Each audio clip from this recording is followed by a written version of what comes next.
Hello, everybody, and welcome back. Wednesday night edition of Inside the Headset, sponsored by John Jones, John Jones Real Estate. Going to roll down to Alabama. Going to talk to an old friend of ours. Now, he was the head coach at Stewart's Creek. Then he went back home to Tennessee Tech, where he was the quarterback in college. He coached quarterbacks at Tech, and now he's rolled down and he is the head coach of the Aggies at Albertville High School. We bring to you Double B, Bert Browne. How you doing, Coach? I'm awesome, man. How about you? Oh, it's always a pleasure to bring on Bert Browne. And for those of you that don't know, Coach Browne and I have kind of this long tradition relationship because Bert Browne's dad taught me defensive driving in college, as Bert Browne's father was Dr. Browne at Eastern Kentucky University. That's right. He sure did. Well, it's good to bring you on as the new head coach of the Albertville Aggies. How did this kind of take place? How did you get to Albertville and in the city of Albertville and at Albertville High? Take us through it. Let me tell you, I coached tight ends and I was a recruiting coordinator at Tennessee Tech. I did not get to coach quarterbacks. Okay. That is my passion. You know, that's one reason I'm at Albertville High School. I did not know that. I wanted to coach quarterback. So, I'll tell you, Stork, I got married 2 years.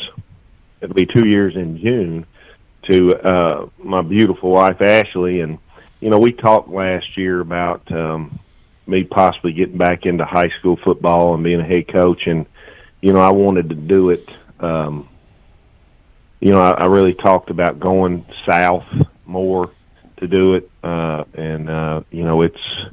it's a little bit different world. Oh, it Alabama. It is. They're all big. Yeah. They're all big, and it's real tough, and they're all real fast. Well, you know, just take for instance Albertville High School. You know, I first and foremost.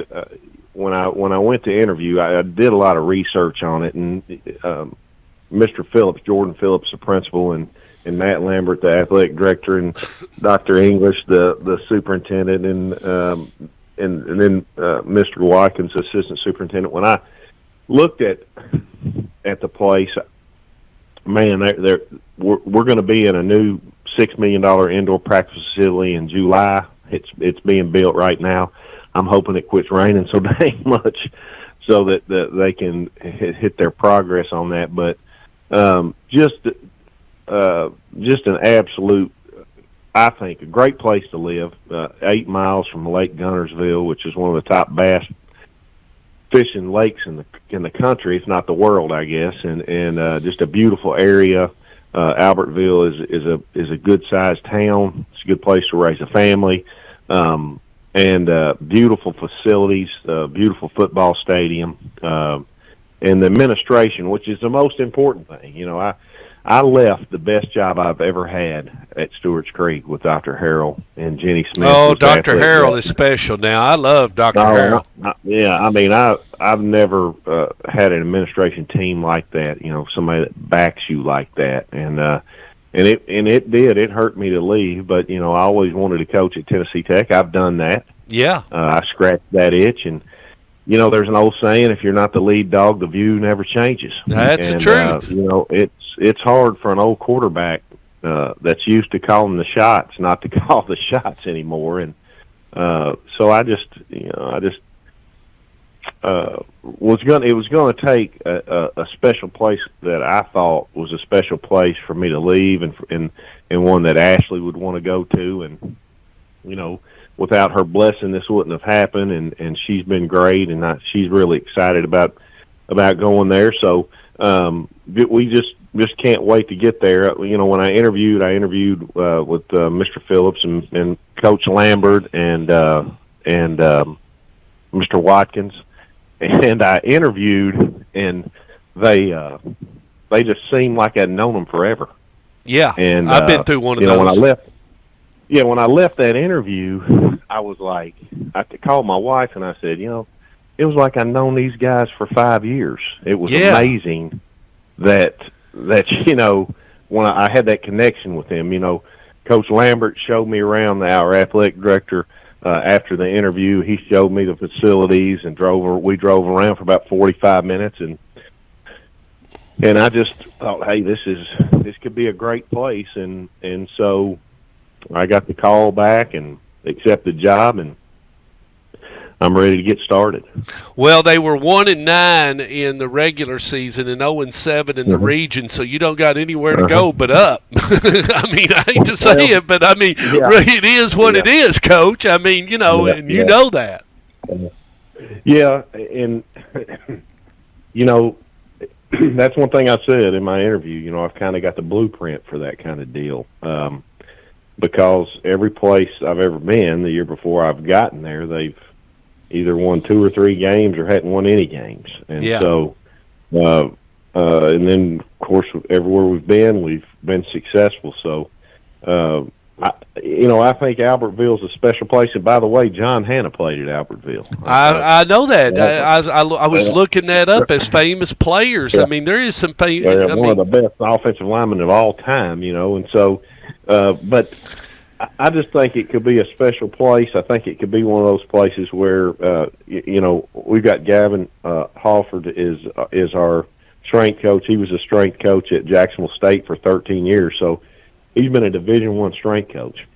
Yeah, and he was under Jack Crow, and Jack Crow was a heck of a coach. Well, but Gavin is a guy that it's amazing how much stronger from a year ago that they've gotten. I've looked at all the charts and all that stuff. I mean, this is Division I football strength coach that is our strength coach. And so the thing about this place that really excited me is they give you what you need to win. Mm-hmm. And that's important. Now we've just got to go in and work and do what it takes to win. But there is nothing that our kids will be lacking for to win, from the booster club raising money to the money that you get from the school.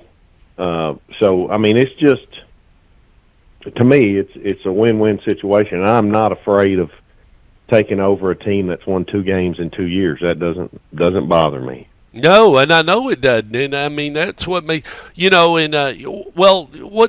talk about staff. I'm sure you're inheriting a little bit. I mean, are you going to try to bring and you got the strength coach, which is a very important position, but are you going to try to bring in 1 or 2 of your own, or what's a template? I've got some guys. I'm Good. Looking for.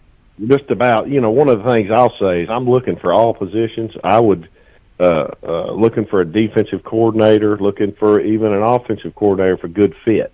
Yeah. O-line guy. I've got some out there. Not sure if they're going to be able to come from where they're currently located or not, but you're definitely looking for football coaches, and Albertville pays well. That's what I've heard. That's what I've heard. Yeah. So and it's an attractive place, I think, for coaches, and Dr. Boyd is an old football coach. He was a football coach. He Wow. Was part of a state championship in Georgia as a defensive coordinator. So this guy. He kind of worries me sometimes. He'll come over to my office, and I'm afraid he's going to get me on the board and start questioning. And you can't trick that guy. No. You can't get up there and start drawing plays that aren't real. You got to. Bert, you're under the gun. That's right. You better be on point, because the superintendent he knows his stuff now. So. But it's exciting. It's exciting to me, and I'm excited. I don't even, I'm still learning the kids. Oh yeah, because I started a week and a half ago, and now we're on spring break for the next 2 weeks, for this week and next week. So I'm still trying to figure out all the kids' names and all that stuff. And now, does and Alabama we're doing, and does Alabama do spring practice? Because I'm unfamiliar yes, with that. Okay, so you are yeah, allowed. I know they don't yeah, allow jamborees and they don't allow scrimmages as you get ready to approach your first game. I mean, there's a little few things that are logistically different about the state of there are. Alabama, and you Uh, gotta. I mean, you gotta watch what you do. I mean, not anything yeah, that's dangerous. It's just that you're already told, hey, well, you can't have like a jamboree or a scrimmage. And you're like, what? And I mean, that's like common in the state of Tennessee. I mean, you have scrimmages all the time before you get. well, I think there, if you don't scrimmage in the spring, you can have one in the fall. Like we have a jamboree that's already set Okay,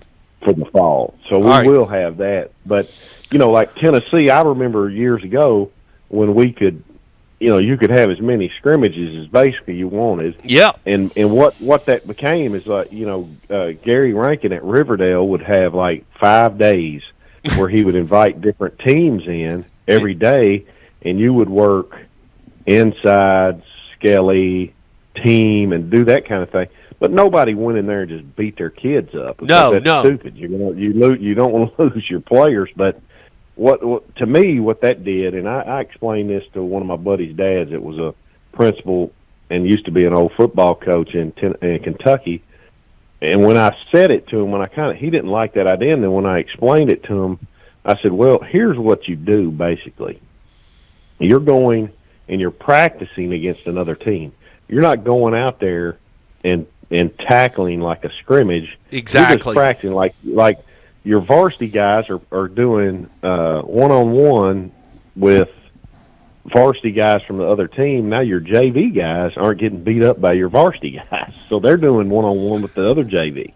So I always thought that was a good thing because your little guys, your younger guys, aren't getting beat up on. And coaches didn't, there might have been a few that were knuckleheads that were stupid enough to just all out scrimmage a bunch and do all that stuff and beat their team up, but I never did that when I was at Coffee Well, it's a County. chance to work on your step and your technique, and Yeah, it's really about yeah, watching a 2 or a 3 to see if can this kid right, come right, along and become a 1 in case this guy right. goes out. Who do we slide in? Because it's trying to you start looking at kids and you start saying, hey, don't get used to that position because you might be playing on the other side of the ball and playing tackle if you're playing guard, because we don't know, be ready always to take on another position. Know the playbook. It's so important, isn't it, Coach Browne? Right.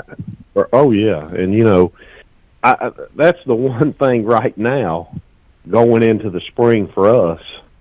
I initially wanted to start at the 1st of May. It's probably going to be pushed back a little bit because I'm trying to get coaches trying to do that kind of thing, and so I don't know exactly what date we will start, but I definitely want to get practice in there and get the guys used to my terminology.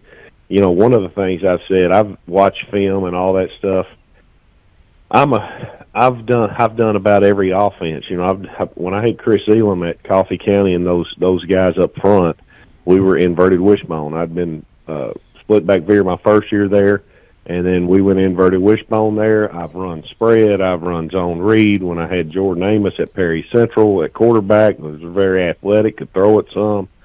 And so we're going to be a zone read type of team, but I've always wanted to be physical. I think, when I got to Stewart's Creek, I think that's one thing that the eye does for you. Nobody runs the eye. I mean, everybody runs this little H-back stuff that they call the sniffer. And I'll never call a guy a sniffer. He's going to be the fullback, and that's what I'm going to call him. I'm old school when it comes to that, but we are going to try to get downhill on people, and we're going to establish a physical mindset. That's one thing that I've always tried to do everywhere I've been is have, talk to our guys about being physical, and you don't have to beat your kids up at practice to get them to do that. It's just an everyday thing that you talk about, and we get that mindset, and we're physical, and when we get out there in the times that we can be physical, or that we do tackling stuff and things, we are physical, blocking, we're physical, and so for me, every team I've ever taken over, and of course I've never taken over a team that's won 8 games, 9, 10 games the year before I got there. I've always taken one that has struggled, but I always try. First of all, it starts in the weight room in the off season, getting those guys, muscled up, strong, and that. So when you got strength, you start kind of believing in yourself, and so you turn that into being physical and getting that mindset going where these guys think, okay, we're going to be more physical than the people we play.